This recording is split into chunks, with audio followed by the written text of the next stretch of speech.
Hello and welcome to an episode of Not Without My Sister. Today we're going to talk about how bossy Rosemary is and what a really great collaborator I am. I'm Beatrice McCabe.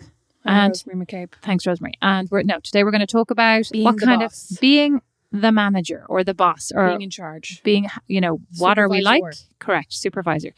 Are we good? Are we bad? Are we indifferent? Are we self-aware? Do we know? Can Rosemary remember from that one time that she was in charge 20 years ago?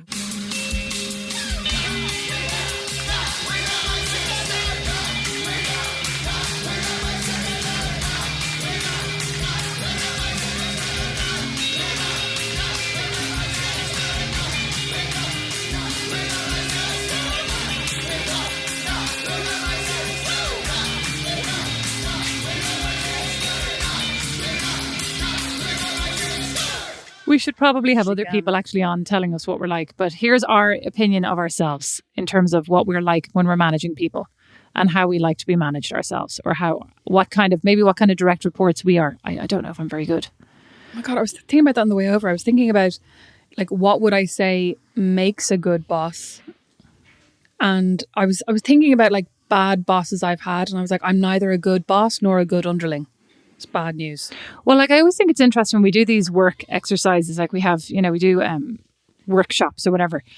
And there's always inevitably, at least once a year, a question of who was a great name a mentor, list a mentor, somebody who's been a great mentor to you in your life. Yeah. Oh. And I never can think of anyone. I always have to go back to secondary school to she who must not be named so she doesn't get a big head. But I'm like, that's the only person I could think of as a mentor. But maybe I'm just working in the wrong industry for mentors. I don't think anybody in fashion and now design. Well, I have just never come across anybody who is super interested in raising me up. Maybe it's me. Maybe it's not the industry. And do you think you have ever been a good mentor to other people? Indeed, I have. But is that something that you're aware of that you try to do? You know what I mean? Yeah. Yes. And I think, Julie and I set up an intern program in DVF to bring people from NCAD to get, and at John Galliano, we were very involved in, or very interested in giving people opportunities that were not necessarily holding out the hand to the next generation. That's right. To get up the ladder. Correct.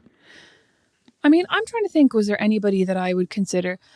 The closest person to a mentor, I'll look where I want. I'm thinking. Look me in the eyes. Your voice goes all presentory when you start looking away. Good. That's my professional radio voice. Okay. I missed you. The one person that I can think of. Stop! The one person that I can think of. Not to give her a big head as well. It's probably my friend Kirsty, who was my boss at Stellar. Yeah. So she was the editor when I interviewed for the deputy editor job that I then ended up getting. And I worked with under her for, I think it was probably a year. But even since then, she is somebody who I would go to for work advice. If I'm going oh God, how much should I charge for this? Or what should I say to this person? Or how do I tell this person to bog off? Or recently there was a piece written about, we talked about this, there was a piece written about my pregnancy announcement on an Irish site. And I was really horrified by it because I was just I think the headline was something Irish journalist announces her miracle pregnancy. And I was I never called it a miracle pregnancy. It is a miracle pregnancy. You're a fucking miracle pregnancy. You were a miracle pregnancy, we were both actually. Miracle You're pregnancies. right. Miracle birds. No, but just the whole thing made me feel really uncomfortable. And I was talking to her about it. And I was like, what should I do? Should I ask him to take it down? She was like, you could totally ask him to take it down, or you could just totally ignore it. Yeah, but you're a you know what I slab. mean? You're a slab with an S. Oh, stop. Slab. But no, she's still somebody who I feel has always been very good at recognizing talent. I don't mean that as in blowing smoke up my own. My God. No, but she is good at that, and she's good at kind of going, okay, this person could be really good, and then being quite generous with her time and her advice if she thinks it's worth it, if you know what I mean. It sounds to me like maybe I'm a mentor to you, but you just hate my advice. And because I feel like I give you the exact same advice as maybe Kirsty gives you, and it's not welcome coming from me. You're my number one critic. Kirsty gives me advice I ask for. You give me advice I don't ask for. And unsolicited advice is criticism. Oh, no. So I had to recently tell our mother. Generous. It's a generous No, Beatrice. use of my valuable advice time. Is criticism. According to who? Says who? According to everybody. If you think about it really now, if somebody gives you advice that you didn't ask for, what are they really saying? They're saying you're doing that wrong. No. You could be doing that better. Oh, no. Yes. Oh, yes. No. Oh, yes. They're saying, you know what? I'm spending time thinking about you. I'm using my brain power on you when I could be using it on one of my 4 children. But oh no, I'm spending time thinking about you and how you could better your life. Yeah, I'm spending time thinking about you and all the things you're doing. No, literally, you said, you called me up and you were like, I can't believe this thing. Look at the state of this article. And I said, isn't it great? Don't worry about it. Isn't it fine? I said, ignore it. That's literally what I said to you. And yet mine was unwelcome criticism. No. Because no. But that wasn't really, no. I don't feel like that was unsolicited advice because we were on the topic. It was unsolicited because you didn't ask me. You never said, hey, mentor. Hey, mentor. Oh my God. I'm literally now, every time I call you, hey, mentor. Hey, mentor. Actually, more like D-mentor from Harry Potter. Hey, mentor. You're so proud of that. That was really good. I'm proud of you. Literary reference. I'm proud of you. Pity she's a turf now. That'd be good. No, but listen, back to the point. I'm obviously not the boss of anybody but myself. And even then, you're the boss of me, apparently. So you're a mentor. I'm not your boss. Listen, no. A mentor is somebody who you go to for advice and you, like, Beatrice, let me finish. Okay. Yeah. Somebody you go to for advice and somebody who like helps foster your best self and really like kind of helps your talents shine, right? So tell me where this differs from our relationship. You are somebody who comes up with ideas you don't have time to do yourself and you just want me to do them. That's different. You're not helping me like in my career. You're coming up with new career ideas that sound exhausting. Well, you know what? I asked you for that piece a couple of weeks ago that you never wrote for me. Oh my God, I didn't even write back to that email. I actually thought about that yesterday when I asked you for a piece. I was suddenly like, oh my God, did Beatrice ask me to do something? I did, and you didn't do it for me. Yeah, well, listen, that's a good lesson for you. I'm not going to do everything you ask because you're not my boss. Apparently you are my mentor, which is very different. Anyway, back to the point. There's one glorious period for me, but not for anyone else, when I was a boss of sorts, when I worked in Zara, when it opened for the first time in Ireland, and they had a very long and laborious interview process. And anyway, I got like selected from a pool of 3,000 people. It's only 5, but I have no idea how many people went for. Anyway, I was selected as cashier, and then after our training, I was given the role of deputy head cashier, which like definitely went to my head. It was 19 or something. I was like, I am amazing at numbers. I'm really good. I just done my leaving. Of course, I just got like a B1 in honours maths. I was at how many points did you get again? Shut up. Anyway. Oh, what a weird question. That is a weird question. You know, a guy asked me that once. What? I was chatting to him. I think I got talking to him on Tinder, and I said something about a book I'd read. He said, "Say you're really smart. How many points did you get in the leaving?" This is when I was about 32. I was like, "No, that's not it. That's not the way to go. I'd say you're very smart because I read one book." No, I guarantee you were like 530. Where were we going to meet? No, I wasn't. I actually said I couldn't remember, which hurt me because I wanted to say 530, but I was like, can't remember. I was trying to be dignified because I wanted to tell him. I wanted to show off. Anyway, so I was deputy head cashier, right? Which basically meant that when the head cashier was off, I was the head cashier. And what were your responsibilities in this role? So in Zara, they have a really strict split between who deals with the cash and who deals with everything else. And so nobody who's floor staff is allowed to go behind the tills or allowed to do anything. So at the end of the day, you cash up all the tills and then you put it all together and you have to, I don't know, like reconcile what you have in cash and what you have in credit cards versus what you're supposed to have on the computer, and then figure out where any discrepancies are coming from. And if there's a difference, you have to start all over again and cash out all the tills again. Like, so you're basically responsible for the money that comes in and out on any given day. Now, for the first couple of weeks, they had extra head cashiers shipped in from London, I think, to help us, because I think the first day we took in 250,000. It was people, they went mad for Zara. I remember, weren't there lines lines like overnight, etc.? Yeah, there were lines overnight. There were lines all day. Georgina Ahern and Nikki from Westlife queued up at my till. And I said, oh my God, my mom bought VIP magazine just for you guys' wedding. Why did I say that to them? Why didn't I just act cool like I didn't even know who they were? It was absolute sap. And years later, Nikki blocked me on Twitter. The outrageous turns of event. I think because I was talking about how it was ridiculous that he got his own radio show when like thousands of people have been working in radio for years. It was ridiculous. Anyway, he's just one of the many radio DJs who blocked me. Joe Duffy blocked me for a while, Beatrice. You know, what if I had a grievance? Why? Who who would I talk to, and I couldn't talk to Joe. Did Joe Duffy? I don't know. I actually don't know about Joe Duffy. PJ Gallagher blocked me as well. I don't even Comedian know who that PJ is. Gallagher. I don't know who that is. Comedian and now radio host.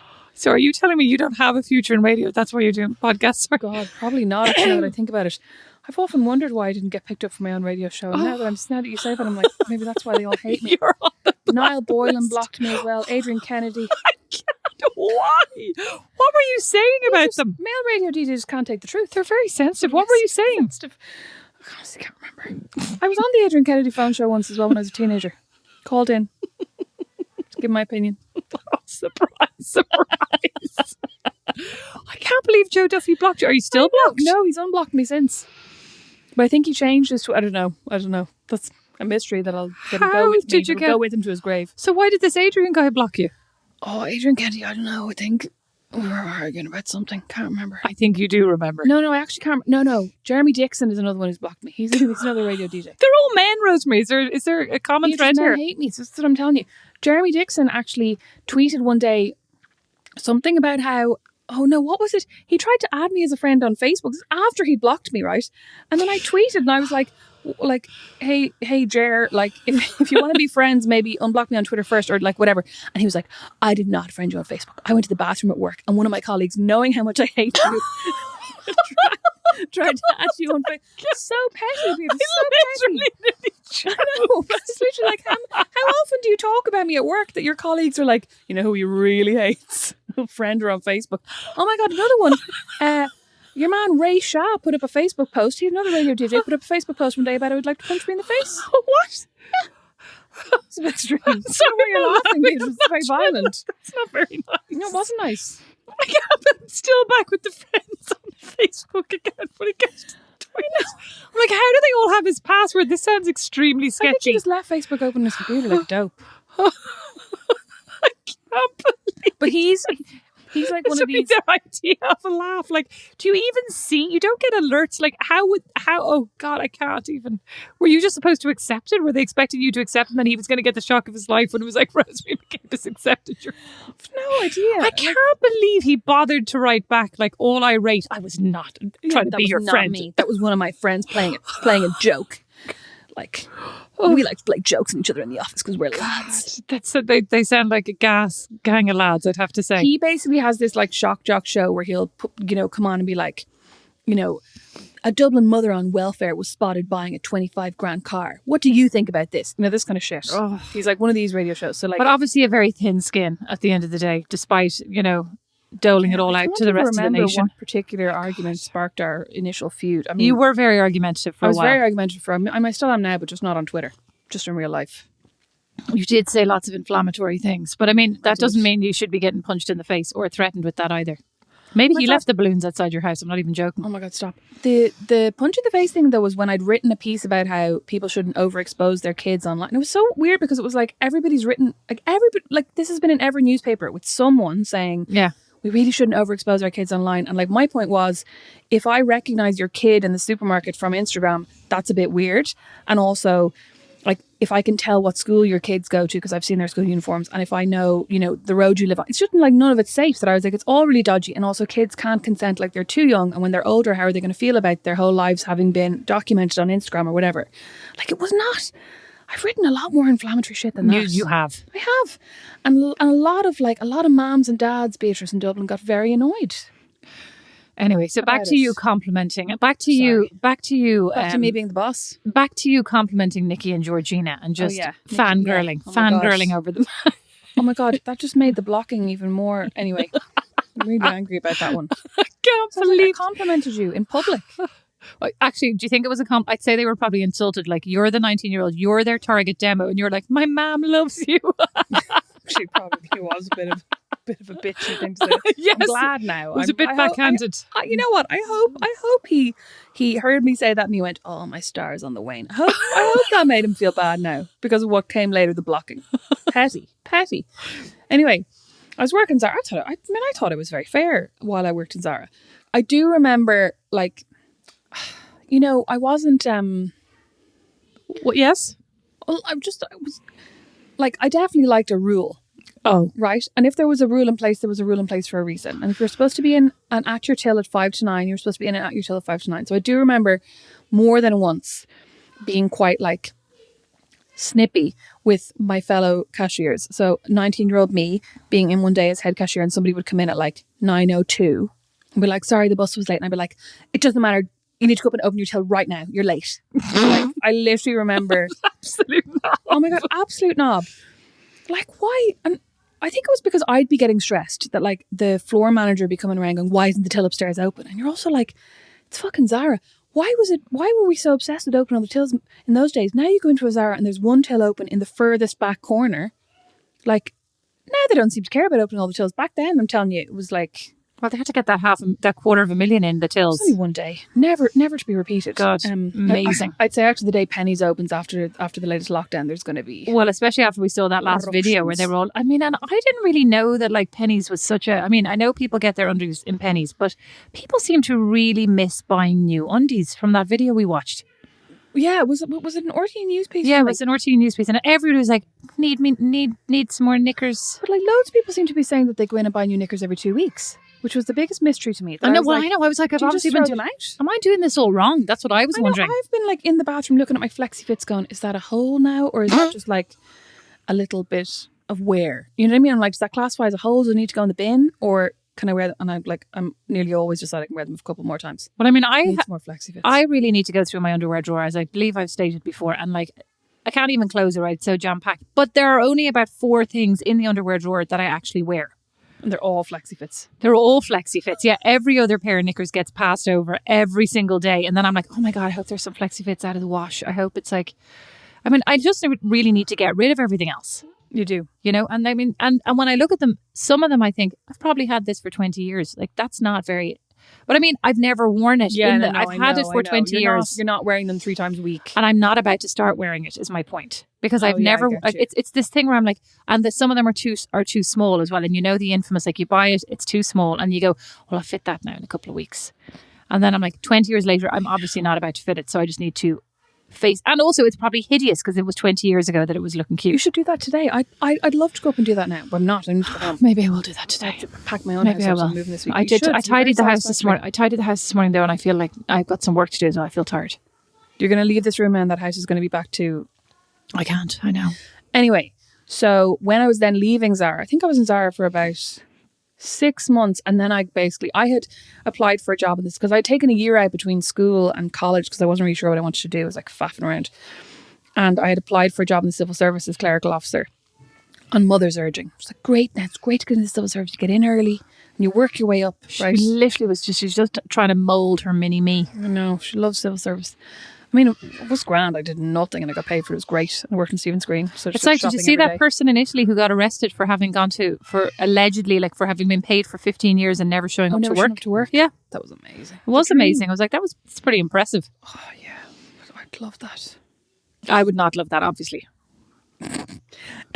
Anyway, when I left Zara then, because I got this job, I finally got offered this job in the civil service about 9 months after I'd done my interview or whatever, and Mum was like, great pensionable job. And actually Zara paid more, like unsurprising, because the civil service, when you go in at the bottom level, doesn't pay that much. And you loved working in Zara. I worked in Marks and Spencer. So I never worked in Marks and Spencer. I worked in Urban Outfitters. Sorry, I meant to say Brown Thomas. And I worked in Brown Thomas. I didn't love Brown Thomas as much. Oh, I thought you did. But you were nobody's boss, right? I know, thank God for everybody involved. But when I left Zara, I basically, like every single person who signed my card said something like, I won't miss you bossing me around, but I will miss you, Laura, kiss, kiss. Like literally everyone said something about how bossy I was in the card.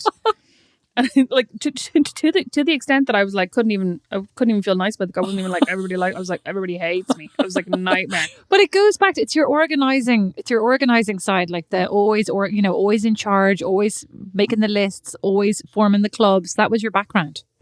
That was my background. But I also think, like, I'm really not a good delegator, and I don't have a huge amount of patience for explaining things. I'm like, I really shouldn't say, because I'm like, what if I do want to go back to the workforce someday? And then this podcast is going to be online, basically telling every prospective boss, do not hire her to either manage people or be under people, because she won't be able for it. Well, I have a full-time job, Rosemary, and every now and then you ask me questions that are extremely inappropriate that I cannot answer because same. Well, I mean, yeah, but that just goes to show you're smarter than I am. You're a strategic thinker. But I don't like I just don't have the patience to explain things to people. So, you know, sometimes when you're trying to delegate something, you're like, would you mind doing this? And it needs to be done like this. And then you're like, I'll just do it myself. So I could basically take a job where I am the boss only of myself in an office on my own. So basically what I'm doing now. But I'd like to get paid a lot more. And a pension. Yeah, and a pension and some health insurance. And paid holidays. That would be good. That would be good. Paid maternity leave. I mean, I'm thinking like, what? Am I a good manager? Well, I was talking to Kim about this today. Oh. No, I'm joking. Oh.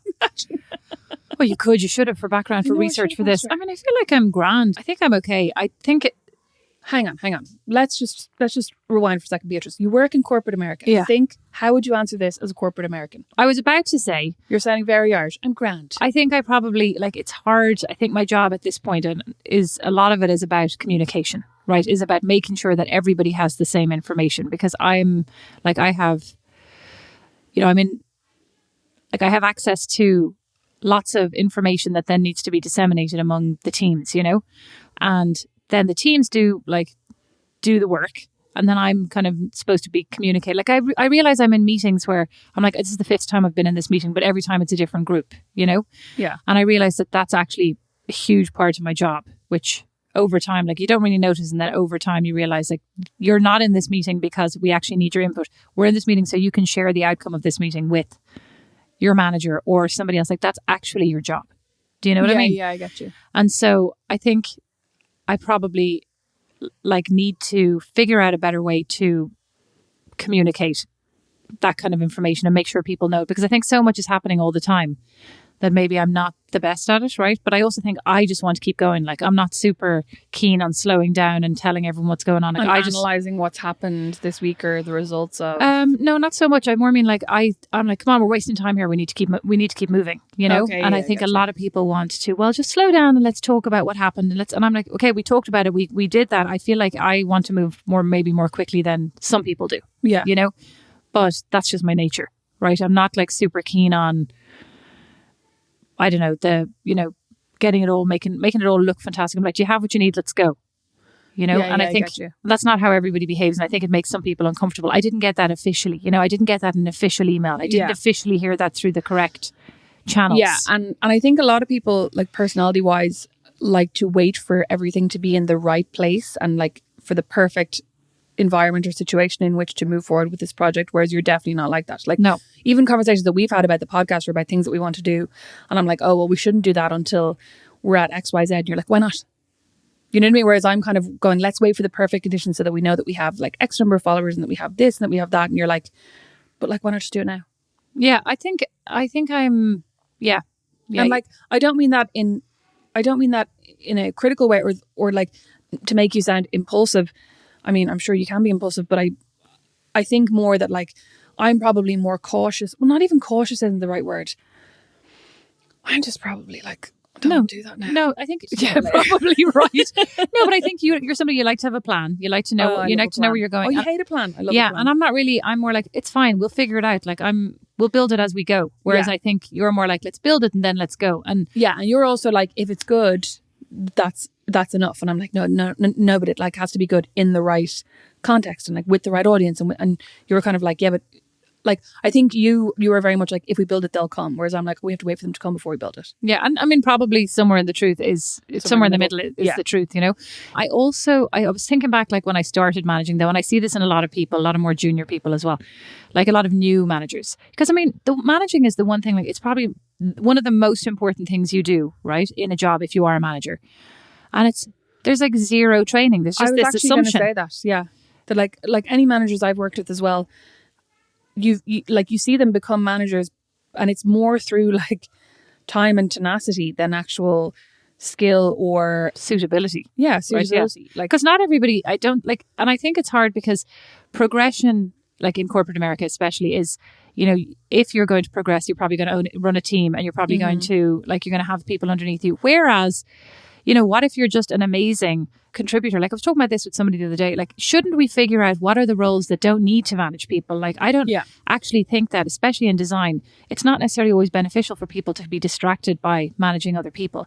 And yet, they're going to kind of get capped at a certain point with like, well, they can't, why are we paying them this? They don't manage anybody. They're not at that senior level. Like we need to figure out like how to reward, if you're an individual contributor, that's amazing. Because if I want you to like, if you're a designer, isn't it better for the company that you're designing than that you're spending your time managing people? Yeah. And in some places you'd have like a studio manager, but I've never actually seen, like, I wonder if the designer should actually report to that studio manager where it's more about your time off or, your personnel issues, etc. Yeah, like an admin kind of thing. Yeah. But I don't think people, then at the same time, that's another headcount. So it all becomes like, well, wouldn't you be better putting those funds against another designer? Well, yes, but where's the output? That is a really good point that for people who either don't want to or who are not suited to managing other people, what is the career track if they're in any kind of company, really? Like it doesn't have to be super corporate America, it doesn't have to be a big company, it doesn't have to be a startup, could be something really small. Like if you're not the owner and you're not somebody who wants to manage people or who could or who should be managing people, where do you go? Like where is there to go? Is there nowhere? Like, should you just become an entrepreneur like me? Probably. Well, I was going flashing back though to like when I first started managing people, and I think I was like much less flexible. Like you were saying, the kind of it's 9:02, and I was much more about like, where are they going? What's going on? Why are they late? And why aren't they as engaged as they need to be? Well, they didn't do this correctly. Whereas now, like, I just kind of go, people are all adults, and I presume most people come to work and want to do a good job, right? Like you kind of have to assume positive intent to a certain extent. But I also think it's interesting because I still see like lots of people, lots of managers, lots of senior level people kind of still say, oh, I'm out tomorrow. I'm going to X, Y, and Z. And mom always said, I'll be out tomorrow. I'm taking, like, you're entitled to your time off. You don't have to tell them where you're going, and you should never ask where they're going. And like, I do see people and I always write back and say, that's great. Thanks. In future, you don't have to tell me.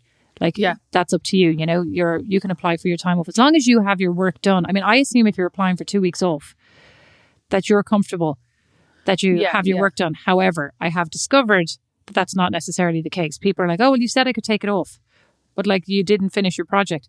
Yeah, but I was on vacation. And I go, well, I assume that if you're going to apply for it, that you have what needs to be, I'm not sitting on everybody's heads, but there is kind of this, I think there's some people, like everybody's so different. I think that's the thing about managing. Like you really are, your entire time can just become people management. Yeah. And there's always something happening. There's always somebody in flux or somebody having, a crisis or something, a family issue or a health issue. A personal thing or a work thing. I remember reading a book by Gary Vaynerchuk, who I subsequently went off, surprise, surprise. I read a few of his books and then I watched his YouTube videos for a while. I just found him very like shouty in that way of like men who are like, you know what you need to do? You need to step up and you need to do this. Oh, I'm not good at that. No, but one of his books that I read talked about how when you become a manager, nobody tells you this, but you're actually then working for the people you're managing, that you're there to facilitate them as opposed to the other way around. And he's like, that's one of the things that he found hard when he became a manager for a company, that he's like, people, like there were all of these demands on his time where people would be like, can I have a meeting to discuss this? Or can I have a meeting to talk about my project or even my personal issue or like a HR issue or whatever? And he'd be like, no, I'm busy. But he didn't realize at the time that actually that was part of his role, was to serve them. Yeah, I think you just reminded me, I think it's really hard as well being promoted into a new role, right? When you've done the previous role and if you're promoted into a new role, it's really hard to know that transition of like, what are my new duties? Like, I think I see loads of people who become managers and still do their old jobs. I was about to say, it's really hard to let go of. Yeah, well, it's really hard to understand because so much of job descriptions are vague, like, manage manage the day-to-day of the database. Whereas like then when you're a manager, it's more like oversee the management of the database. And you're like, what's really the difference between managing and overseeing? Because you're doing one, whereas you're not like, your job is obviously not to watch other people doing the work, you know what I mean? You're also, but like, it's hard to understand what those, my role changed recently, and it is hard right now to understand what I need to give away, and like and literally, and then also having that kind of organization, or like maybe, what am I trying to say? Like having the organization, like being organized enough to sit down and say, I'm giving this thing that I do to you, and this is what it looks like, and here's what you have to do. I mean, I haven't done that yet, but I realized over the weekend, I was like, I think I actually have to sit down and say, I'm not going to do these things anymore. And it makes me incredibly uncomfortable, because to the point of like not delegating. Some of it I enjoy as well. Some of it, like, I really like some of the things that I'm going to give to other people. Yeah. So you kind of want to keep them, but it's not doesn't make sense with your new role and your new responsibilities. I used to hate doing handover documents. That was my number one least favorite thing to do at work. You know, and you'd be leaving, or if you were taking on a different role, they'd be like, "Will you do a handover document for the new person?" I'd be like, I'd rather have them just shadow me for a week, so I could talk them through things. Whereas, like, sometimes when you'd leave, the person wouldn't be starting till the following week, and you'd have to just do this tedious document. I also have to question, like, how useful is it really? Because it's so abstract. You know, I do this. What does that mean? When do you do it? Like, what time of the day do you do it? And how? To what level of detail do you do it? I do think shadowing is much better. In loads of jobs that I've done, like, here's how I do this. You could do it completely differently. Yeah. And just as well, if not better. Do you know what I mean?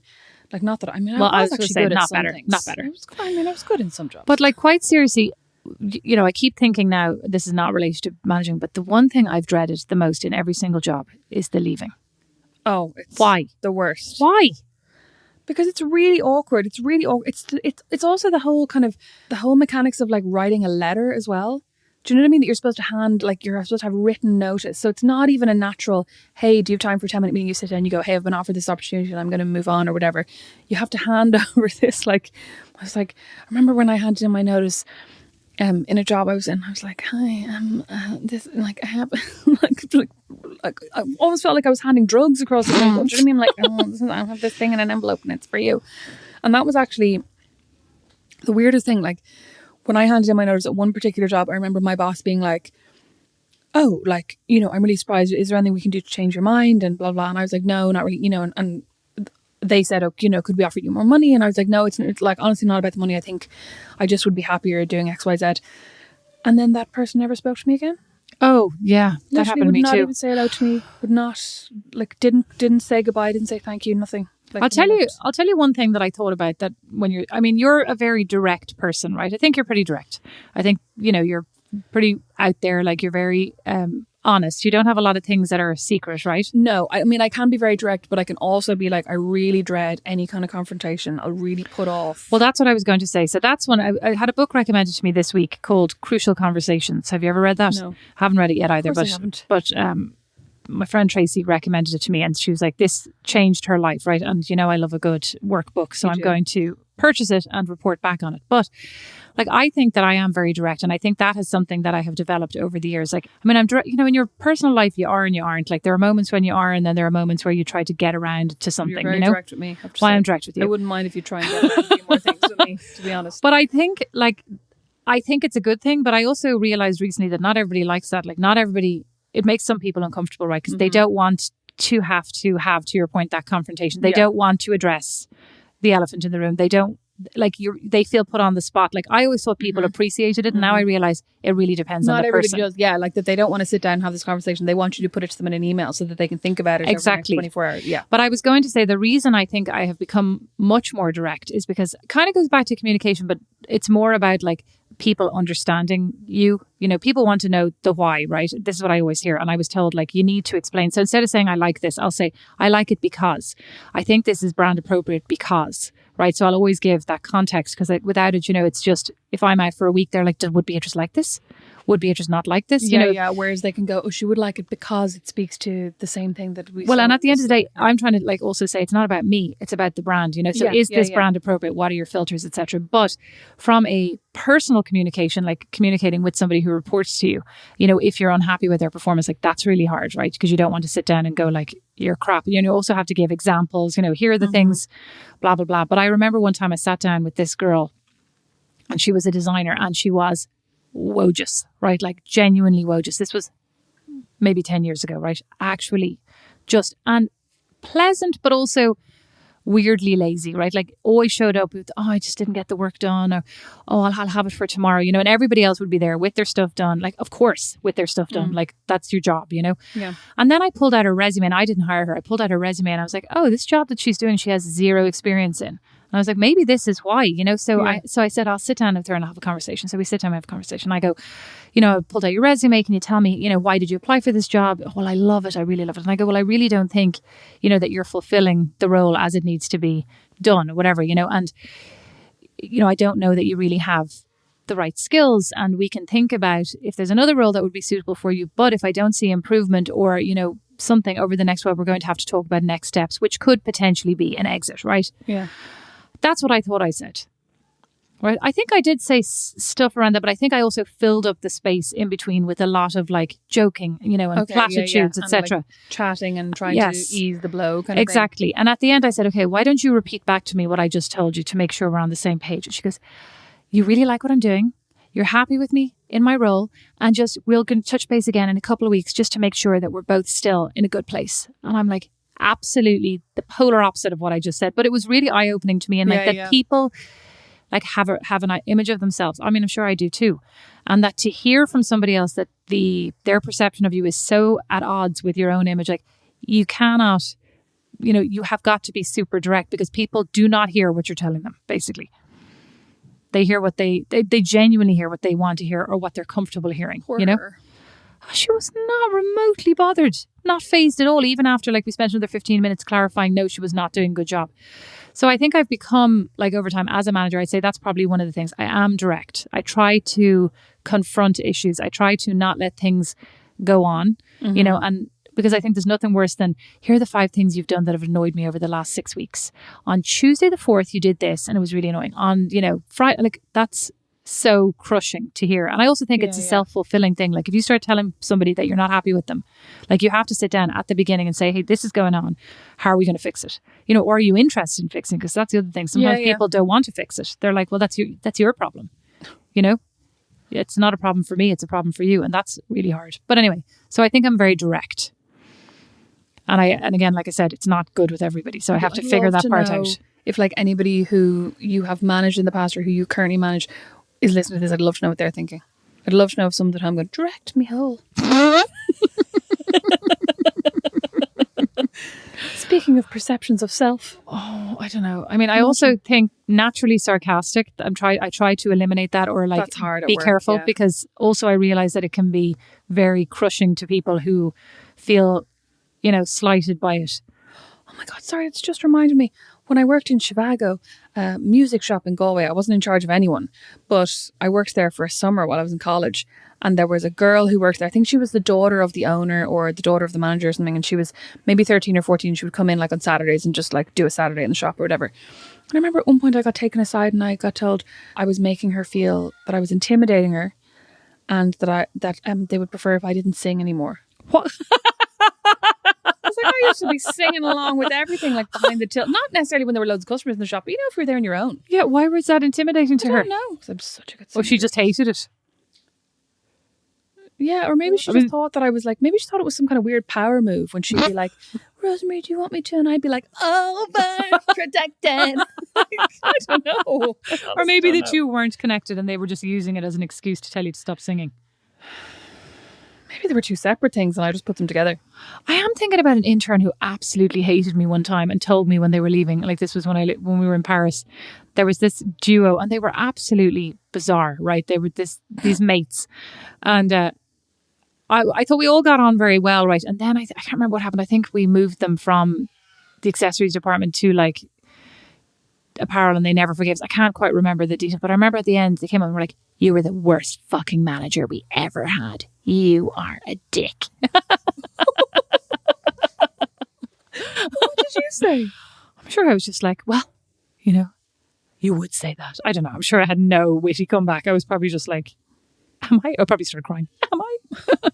Oh, you probably did. Yeah, well, not in front of them. No, of course not. But that's actually the word. Like, I think I've always tried. Well, I've almost always tried not to burn bridges, except for that one place where I had him a notice and then the person never spoke to me again. Then I. What about that other place where, like, I think you worked with somebody who you probably doused it with kerosene on the way out and like lit a massive bridge burn? That doesn't make sense, but you know what I'm saying. We are in agreement. We are in agreement. We're talking about the exact same place. Yeah. I mean, if I could have lit a match on the way out and just ensured that only he burned, I would have done it. Oh my God. I remember seeing him actually several times around town on his bicycle afterwards, like the Wicked Witch of the West. Every time I saw him, oh. And he would never say hi either. I think, who was it saw him falling off his bicycle one time? It was just like the best story. Not like now. He didn't hurt himself, although I honestly wouldn't have minded if he had, but I think he just toppled off. What do you mean you wouldn't have minded? You just literally said you'd like to burn him down in a building. Yeah, I know, but I just want to like case people think I'm being really. I mean, honestly, if you knew this person, you'd agree with me. You would. Everybody, almost everybody. Is this not? Yeah, okay. We'll talk about those stories another point. Is this not the person who commented on your leggings? I can't talk about that because then when I wrote about that on my blog, that person threatened to sue me for defamation. But it's not defamation if you don't mention their name. It's defamation if they're identifiable. But they won't be identifiable. She is not identifiable.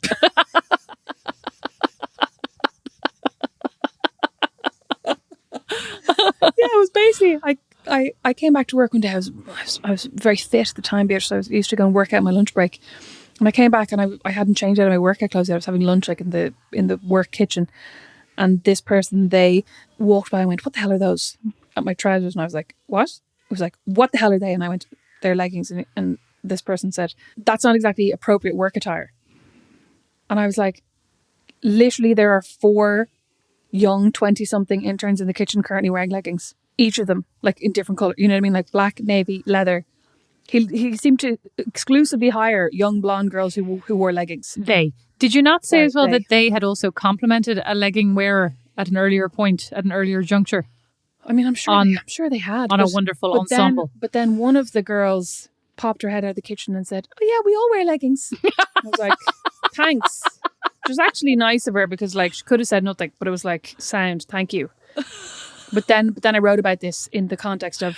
But how is that defamation? Well, because I said that some people were fat phobic. Oh, I was about to say they could just be legging haters. I was talking about fat phobia. No, listen, this person was not a legging hater. This person was a legging lover on the right legs, is I'd say how they'd say it. Honestly, the stories I could tell when this person drops dead, I tell you, we're gonna have an entire 10-episode series dedicated to this shit this person said. This person falls off their bicycle and into the liffey. Fatally wounds themselves. Oh God, I'm going to tell you the best and worst stories. I can't wait. I'll probably be 63 and be finally, I can tell my truth. I can speak my truth. I can't wait. I'll never letting go. I'll look like that old age progressed. Yes. I was like, I don't know that any Hollywood star looks like that at 80, let alone whatever age. I think Glenn Close looked a bit like that in Hillbilly Elegy. Thanks a lot. I just was more thinking of all the plastic surgery that I'm going to have if I want to look remotely decent when I'm older. Don't make any comments. All right. You're not supposed to talk about the plastic surgery you're going to have. You're just supposed to emerge like a butterfly. I'm not going to do that. I'm not going to gaslight people. I'm not into that, Rosemary. Do you have anything else to add? Well, what do you think? So you enjoyed working for Kirsty, which is very convenient. I think that might be it. Yeah, that might be. I was going to say you liked some of your Irish Times managers as well, but you did not like some of the other ones. But what makes a good manager? What makes a bad manager? What should people avoid doing as managers? I'd say avoid micromanaging, right? Like it is hard. It is really hard, but like learn not to micromanage. Yeah. You know what I think one of the most important things is? If you're a manager, you really need to trust the person who's working for you. Like you said, trust that they're there and they want to do a good job. Like trust that they're doing their best. I think in turn you said something very wise earlier on. Trust that the way they do things may not be the way that you do them, and that as long as the work gets done at the end, a la me, exactly, a la my not planning, that is this okay? And also, you may not even like 100%. But I feel like there's, who were we talking about the other day? Don said, "Oh, they're like a dog. They just want to pee on everything just to make sure they got their say. They got to be a part of it, and then they'll let you do it." You know? There are definitely a lot of managers like that I've dealt with, or even just people who will take credit for. Oh my God! Not even just take credit for your work, because like maybe if you're the manager and you came up with the overall concept. No, I have a good example for you. No. But I was just going to say, like, a thank you and a recognition of the work that you've put in. And I know that you don't have to thank people who work for you. It's their job. Well, you don't have to do many things, right? Yeah, but it's so easy. No, I will tell you about one of the things that a manager she was actually kind of nuts, right? She was always skedaddling around the place and like whizzing in her taxi and talking about all the big purchases she was going to make, like a bit of a wannabe, right? But she was funny and she was nice, and that kind of person where you're a bit like, you have the potential to be a really cool person, but you're trying too hard, that kind of thing. And she was always like, "Oh, my husband and I are buying this. Like, how much is that fridge? 20 grand? Oh yeah, let me just write down the name of it. I think that's the one I'm going to get." I was like, oh, right. Like just a bit. But she was cool and she was very quirky and she, I liked her anyway. But she was the kind of like entirely unpresent manager, where you're a bit like, what are you actually doing all day? Because you're certainly not overseeing anything that I'm doing. She'd be coming like an hour before the presentation. Quick, walk me through this. She was actually a very good merchant. She was very good she had a really good eye. So, I mean, she did have a lot of talent. I just didn't benefit from learning any of it, right? She was not your mentor. Absolutely not. She was my anti-mentor. Anyway, so I pitched this idea to her. I said, like, should we do vintage reissues? Because this brand was so big, and it was really not cool anymore. And I said, look, should we do like a vintage capsule? I think people would really respond to that and it's very timely, blah, blah, blah. I don't know about that. She goes, well, why don't you just mock it up and show it to me? So I mock it up, I show it to her, right? Never gets mentioned again. Then we have a massive presentation with all the heads of the company, including the CEO. And she just whips this thing out of the back closet. Goes, I had this idea for, my work basically. But again, it wasn't like that I considered it my work, but she literally goes, I've had this idea for vintage reissue. And it wasn't even like Beatrice worked on it. Or like not even like I talked to the team about this and we came up with. But also the fact was she had been like, oh no, I don't think so. And saw, but I mean, I was also going, she mustn't have any self-awareness because I'm here. No, she just didn't care. Yeah, she didn't care. And I never forgave her for that. At that point, it wasn't so much that I was raging. I just had zero respect for her after that. And I think once you lose respect, it's a bit like you were saying, even if you're offered a ton of money to stay, if you've decided you're gone, you're mentally gone. Like, I think it's really hard once people have decided they're leaving and hand in their notice. I actually think there's almost no point in convincing them to stay. Same, because they're psychologically, they're off, but in a greener pasture having a great time. You know what? By that same token, if you had caught that person 6 months earlier and realized that they weren't happy with XYZ, you could have actually, not you, but like that could have been turned around. So I think it's really important as a manager to always have that line of communication open. You know what I mean? To try to make it clear to people, like, if you're not happy with something, let's talk about it. Yeah, I do think that's a good one because people don't. They don't. No, and like especially Irish people, I think they basically just stew in their jobs and go, oh my God, I'm being bullied by this person, or like this person is micromanaging me, or I was told that I'd get this responsibility and I didn't, but I don't want to, like, I'm not going to confront anyone about it. I'm just going to be angry until I get a new job. On the other hand, I would not say, I hate my job, I'm leaving if you don't do X. Right, because no, of course not. No, not of course. That's an approach many people take. Oh, right, and I think that's the one where you just like the other person goes, okay, well, fine. Well, that's your choice. I mean, of course, that's your choice. It's not really a threat because it's your career and your life, and if you want to leave, feel free. So I feel like it's a weird one. Like, if you don't do this, you have to make this like. A compelling argument. There's no incentive for me to do that when I could just hire somebody who's going to be better and more motivated and happier at their job than you. Yes, and less likely to annoy me with a statement like this.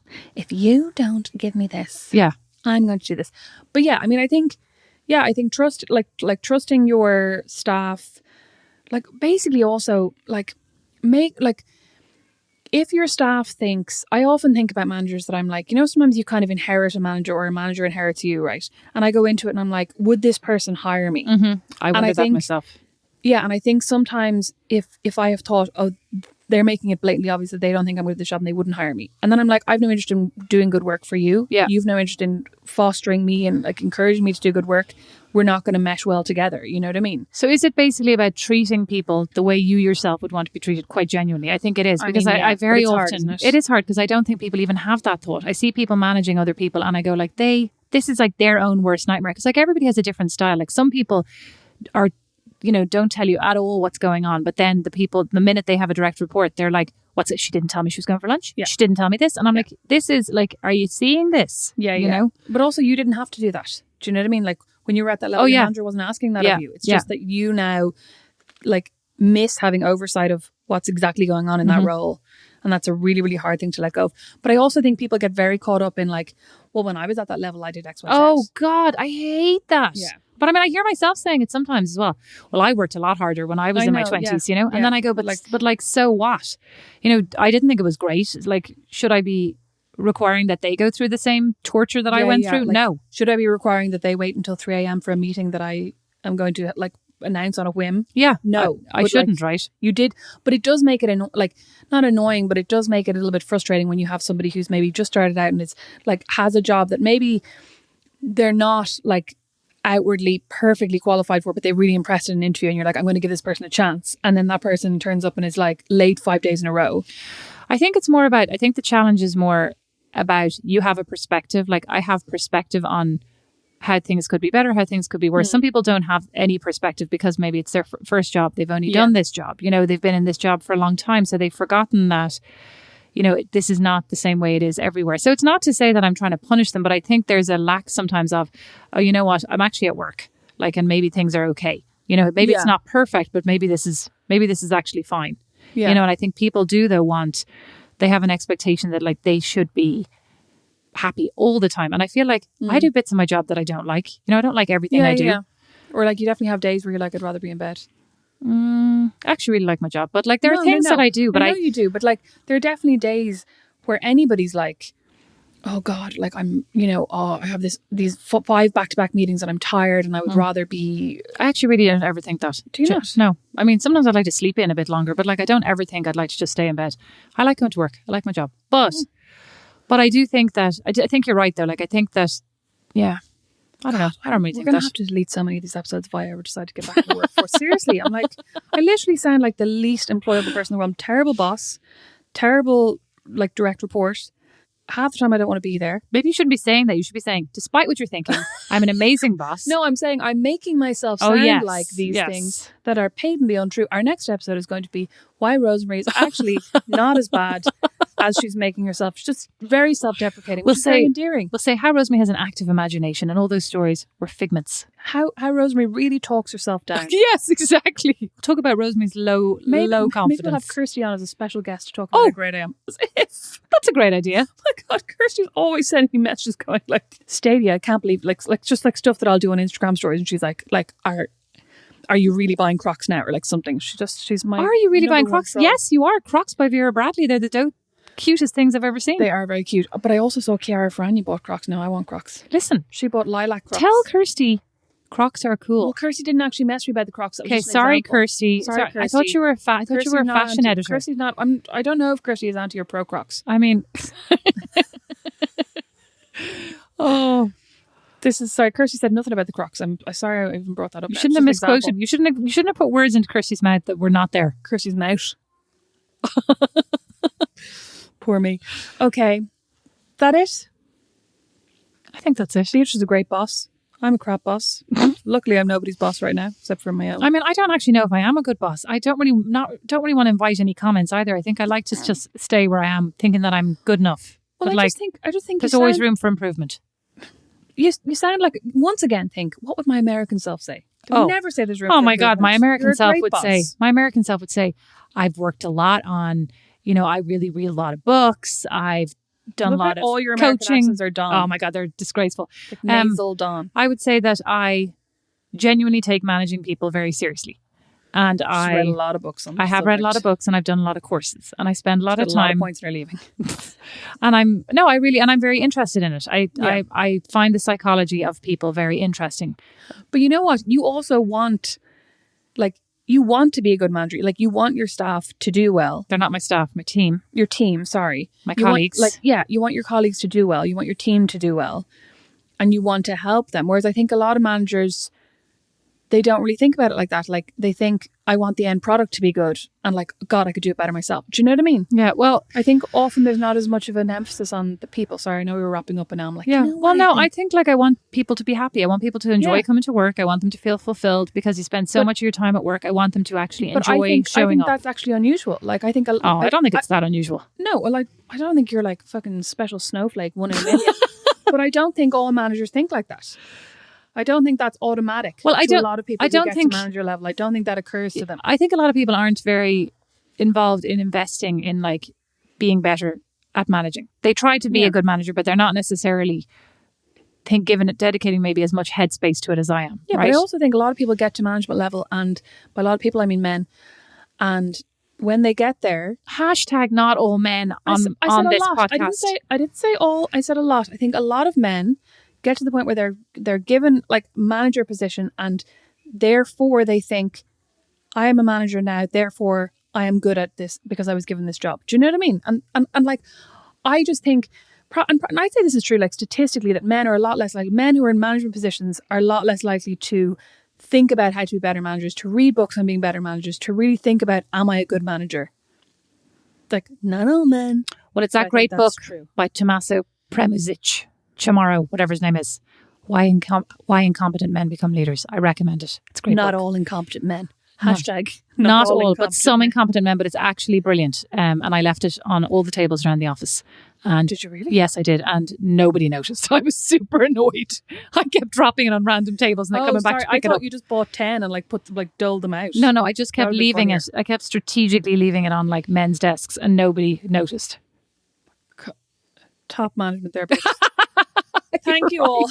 Thank you all so much for listening to Not Without My Sister. You can check us out on Instagram at Not Without My Sister, individually at Rosemary McCabe, at Beatrice McCabe. Our website's notwithoutmysis.com. Email us, notwithoutmysis@gmail.com. But before you do any of that, go on to either Apple Podcasts or wherever you're listening to this and give us a 5-star rating and a review. That would be very, very lovely. And tell all of your friends. Tell all of your friends. If you don't want to do a review, it's super easy to just tell your friends, please. And also, you know what? Tell some men. I feel like we don't have enough male listeners. Well, I mean, that's because you're scaring them off with all of your Maybe at comments. the end, they would listen to the whole Actually, episode. I did read that men don't listen as far into podcasts as women Exactly. do. Yeah. So as long as we keep the misandry to the end of the podcast, we're fine. Absolutely fine. Thank you all for listening. Thanks for listening. You'll get us on Friday for a mini-sode, equally well thought out and sexist. Goodbye. Bye.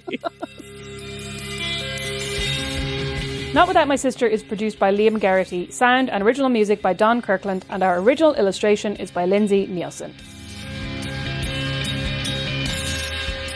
Not Without My Sister is a member of The Warren. As is our podcast, The Critter Shed. For more great podcasts, hop along to thewarren.ie.